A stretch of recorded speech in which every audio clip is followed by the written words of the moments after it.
illallah, la ilaha illallah, la ilaha illallah, la ilaha illallah, la ilaha illallah, la ilaha illallah, la ilaha illallah, la ilaha illallah, la ilaha illallah.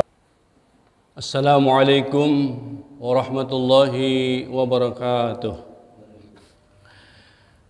Kita buka lagi Al-Quranul Karim, surat Al-Ma'idah, surat yang kelima, ayat ke-7 hari ini. Alhamdulillah. Halaman 82. A'udzu billahi minasy syaithanir rajim. Bismillahirrahmanirrahim. Wadhkuru ni'matallahi 'alaikum wa mitsaqahu alladzi wasaqakum bihi وَسَقَكُمْ بِهِ إِذْ قُلْتُمْ سَمِعْنَا وَأَطَعْنَا وَاتَّقُوا اللَّهَ إِنَّ اللَّهَ عَلِيمٌ بِذَاتِ الصُّدُورِ. Sadaqallahul azim. Alhamdulillahirrahmanirrahim. Sampai ayat 7 saja. Kemarin di ayat yang ke-6 belum selesai diterangkannya ya. Dikajinya belum selesai. Jadi Allah Subhanahu wa taala memerintahkan kepada kita, kalau kita ingin bersyukur, maka lakukanlah, dirikanlah sholat. Kalau ingin sholatnya diterima, sempurnakan wudunya. Nah, wudunya kemarin sudah dibahas bahwa yang ada rukun-rukun wudu. Rukun dari Allah 4, ditambahkan dengan salah 1, dan ditambah lagi ijma para ulama ya tertib. Yang pertama adalah membasuh muka. Yang kedua membasuh kedua tangan sampai siku. Kemudian yang ketiga mengusap rambut. Dan yang keempat adalah mengusap kedua kaki sampai mata kaki. Kemudian Rasulullah melanjutkan yang kelima adalah yang pertama udah niat, ya, niat dulu. Jadi sebelum berwudu kita niat, kemudian membasuh muka, membasuh kedua tangan, kemudian rambut dan kedua kaki. Dan yang keenam adalah tertib berurutan.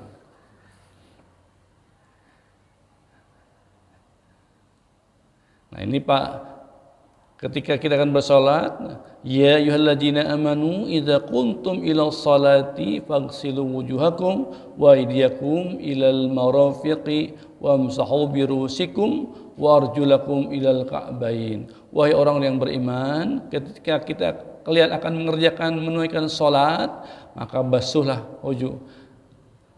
muka kalian dan juga kedua tangan kalian sampai siku kalian, dan juga sapulah rambut kalian, kepala kalian, dan juga basuhlah kedua kaki kalian sampai kedua mata kaki. Nah, sampai segitu kemarin ya. Wa arjulakum ilal ka'bain. Kemudian terusannya, wa in kuntum junuban fattahharu.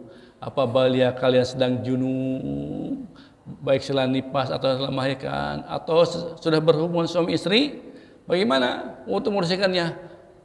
Fattahharu, maka sucikanlah badan kalian dengan mandi besar. Mandi besar apabila kalau junub. Tapi wa in kuntum maradha, apabila kalian sedang sakit, sakitnya baik dirawat di rumah maupun di rumah sakit yang tidak boleh kena air, atau sakitnya sangat sakitnya tidak bisa diobati, atau juga masuk ICU. Nah, au ala safarin, atau juga kalian dalam keadaan perjalanan baik darat, laut maupun udara. Au jaa ahadukum minkum minal ghaiti, atau kalian baru seseorang itu keluar dari tempat meruang air, maksudnya kakus ya. Jadi kalau datang kalian seseorang yang dari kalian telah mengeluarkan hajatnya di toilet, aulamastumun nisa, atau kalian menyentuh perempuan, istri kalian atau perempuan yang sudah dewasa, falam tajidu ma'a, maka pada saat itu kalian tidak memperoleh air. Bagaimana itu? Jadi dalam keadaan sakit, yang kedua dalam keadaan perjalanan, atau balik lagi kembali dari kakus, toilet, atau kalian bersentuhan dengan perempuan dan tidak menemukan air, apa yang dilakukan? Patayammamu, maka bertayamumlah kalian semua. Jadi kalau kita tidak memperoleh air, tayamum saja cukup. Bagaimana tayamumnya? So'idan thayyiba, dari debu yang suci. Bagaimana melakukannya? Famsahu bijuhikum, usaplah wajah kalian, wa idiyakum minhu, dan juga usaplah tangan kalian dari debu itu. Jadi kalau mau bertayamum, gini dulu, bismillahirrahmanirrahim, tempelkan ke tangan, kalau bisa ke tanah, gini, ya, baru digini dulu, ya, jangan langsung giniin. Jadi setelah tanah sini digosok dulu, baru ke wajah, sekali saja, nggak usah 3 kali, sama seperti wudhu. Nah, kemudian untuk tangan jangan sama, tanahnya berbeda sebelah sini, ya, jadi terserah jangan di sebelah sana, terserah yang mana aja. Di sebelah sini ketuk. Nah, bagaimana tangannya? Mau tangan sama kayak wudhu. Kalau tangan mau sampai sini, ya, tangan segini, cukup segini. Atau juga ya kayak Imam Syafi'i sampai sini biasa kayak wudhu, sampai ke sini sekali aja cukup.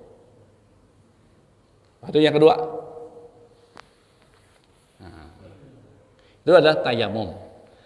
Jadi muka dan tangan saja sudah selesai, baru doa wudhu biasa.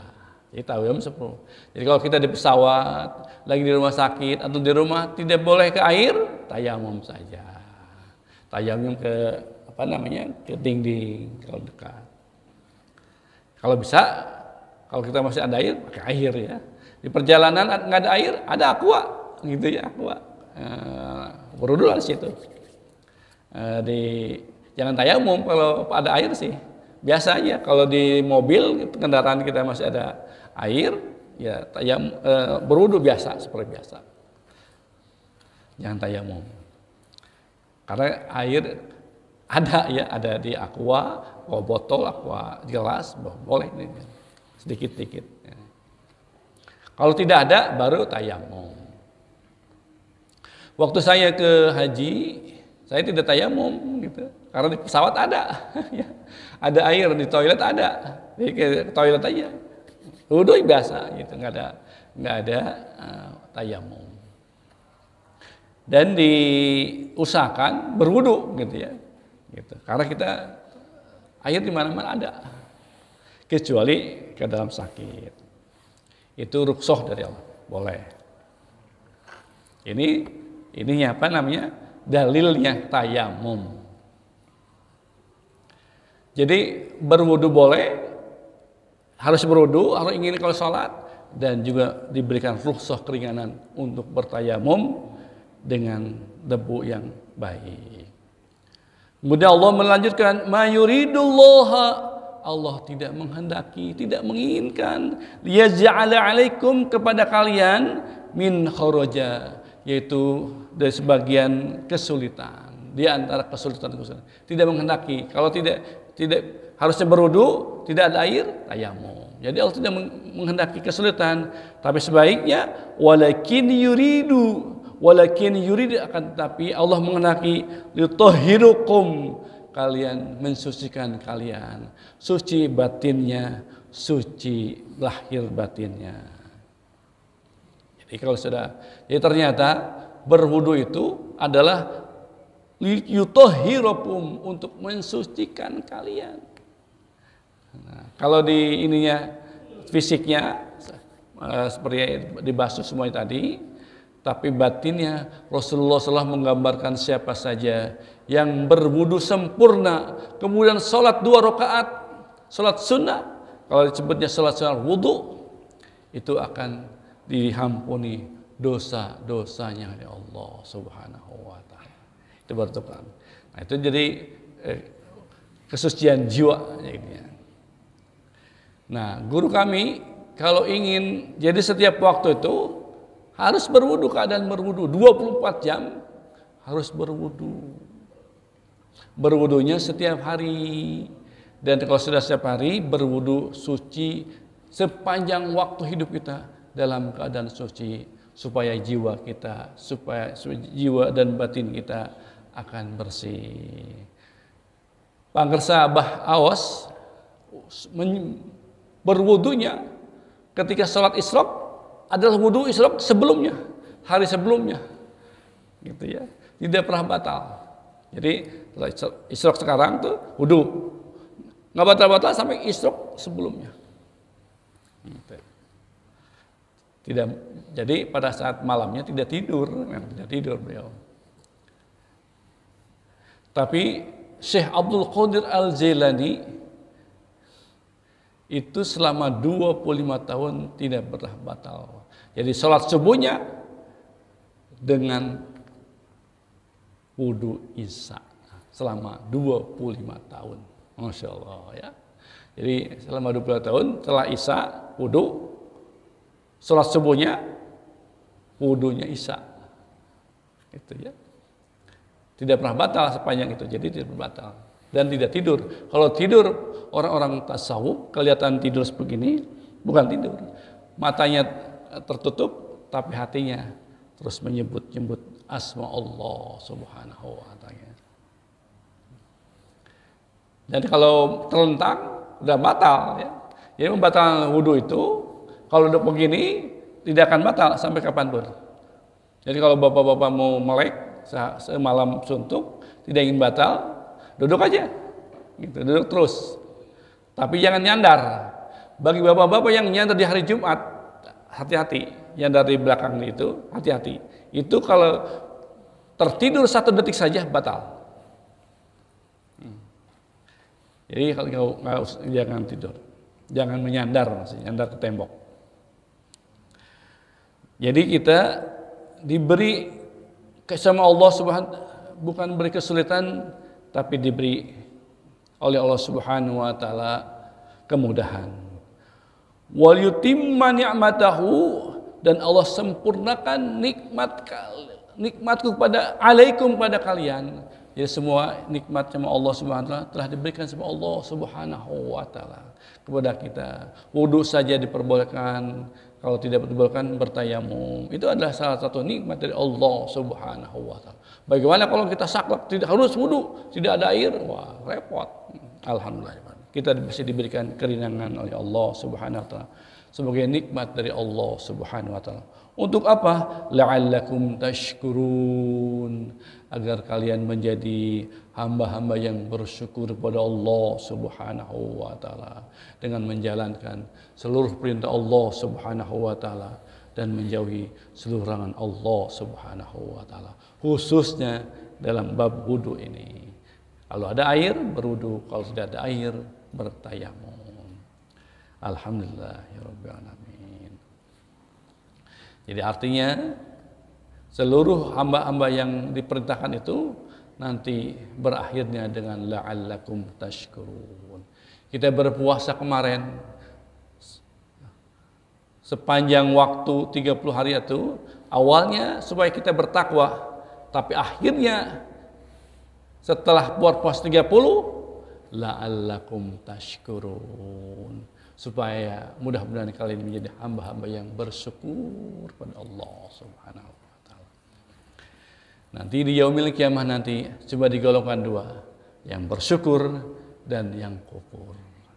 Yang syukur itu kepada Allah Subhanahu wa taala akan dimasukkan ke dalam surganya Allah Subhanahu wa taala. Sekarang ayat yang ke-6 Allah jelaskan tentang nikmat yang Allah telah berikan. Wazkuru ni'matallah, dan sebutlah, berzikirlah kalian semua atas nikmat Allah Subhanahu wa taala alaikum, kepada kalian. Jadi kita selalu bersyukur pada Allah Subhanahu wa taala, menyebut-nyebut semuanya nikmat Allah Subhanahu wa taala. Menyebut asmanya itu adalah perwujudan syukur kita kepada Allah Subhanahu wa taala. Allah mencintai orang-orang yang senantiasa berzikir, tapi Allah tidak menyukai orang-orang yang tidak mau berzikir kepada Allah Subhanahu wa taala. Wa misaqahul ladzina wasaqakum bih, dan setelah kalian mengikat janji secara kuat, waktu dulu kalian berikat janji kepada Allah Subhanahu wa taala. Alastu bikum birabbikum, apakah aku ada Tuhan kalian? Ketika belum dilahirkan kita ditanya sama Allah, bukankah aku ada Tuhanmu? Bala syahidna, ya Allah betul, aku bersaksi engkaulah Tuhan kami. Nah, setelah itu Allah Subhanahu wa taala iz qultum, dan apa, ketika ingatlah kalian ketika kalian mengucap sami'na, aku mendengar ya Allah firman-firman-Mu ya Allah, dan firman yang telah kau ucapkan dulu ketika zaman ruh, kami telah mendengar ya Allah, engkaulah Tuhan kami. Wa ata'na, dan kami taat atas perintah-Mu ya Allah, atas segala perintah-Mu, dan menjauhi seluruh larangan-Mu ya Allah. Wa ata'na, kami taat padamu ya Allah. Jadi kalau ada sesuatu, ada perintah Allah Subhanahu wa taala, yang paling aman sami'na wa ata'na, kami mendengar dan kami akan taat terhadap apa yang telah diperintahkan Allah dan Rasul-Nya. Wattaqullah, dan bertakwalah kepada Allah Subhanahu wa taala, takutlah sama Allah Subhanahu wa taala. Innallaha alimun, sesungguhnya Allah Subhanahu wa taala Maha mengetahui bizati sur, apa yang ada di data-data kalian, tentang apa yang diniatkan, baik secara lisan maupun secara di qalbunya. Allah Maha mengetahui. Jadi jangan setelah ada perintah, khususnya perintah wudu dan tayamun, lakukanlah sebisa mungkin untuk bersembunyikan nikmat kalian, yaitu melakukan, mendirikan sholat. Alhamdulillahirrahmanirrahim. Jadi kalau sholat, dimanapun kita sholat, awal waktu, ya, bukan tepat waktu, awal waktu. Jadi pada saat azan berkumandang, dimanapun kita ada, di mobil, sholat di mobil. Allahu Akbar, Allahu Akbar. Pada saat kita di mobil, di perjalanan, sholat situ. Nggak usah lihat kemana-mana ininya, kiblatnya, langsung Allahu Akbar. Seperti kayak sholat biasa. Di mobil siapa? Sholat sunat, kalau sholat sunat zuhur dulu, baru setelah sholat itu sholat fardu. Sholat fardu zuhur selesai, baru sholat sunatnya 4 rakaat. Biasa, seperti biasa. Jadi walaupun, tapi tempatnya di mobil. Itu yang dilakukan oleh guru-guru kami ketika di perjalanan. Alhamdulillah. Semuanya adalah contohkan, mending yang sudah dicontohkan, sudah yang ilmu-ilmu yang sudah lecek diamalkan oleh para guru-guru kita, daripada kita membuat lagi sesuatu yang baru, mending amalkan yang sudah ada, yang sudah diamalkan oleh guru kita, yang mereka sudah sukses dunia dan sukses di akhirat. Alhamdulillah. Mudah-mudahan kita senantiasa diberikan hidayah dan taufik oleh Allah Subhanahu wa taala. Wallahu a'lam. Alhamdulillah. Kita tutup kaji kita dengan baca doa akhir majlis. Subhanakallahumma wa bihamdika asyhadu an la ilaha illa anta astaghfiruka wa atubu ilaik. Mohon maaf lahir batin dunia akhirat walaupun minkum. Wabillahi taufiq wa hidayah. Wassalamualaikum warahmatullahi wabarakatuh. Allahumma salli ala nabiyil hashimi محمد وعلى آله وسلم تسليما اللهم صل على النبي الهاشمي محمد وعلى آله وسلم تسليما صلاة الله سلام الله على طه رسول الله صلاة الله سلام الله على ياسين حبيب الله توسلنا ببسم الله وبالهادي رسول الله وكل مجاهد لله بأهل البدر يا الله صلاة الله سلام الله على طه رسول الله صلاة الله سلام الله على ياسين حبيب الله صل وسلم وبارك عليه الحمد لله.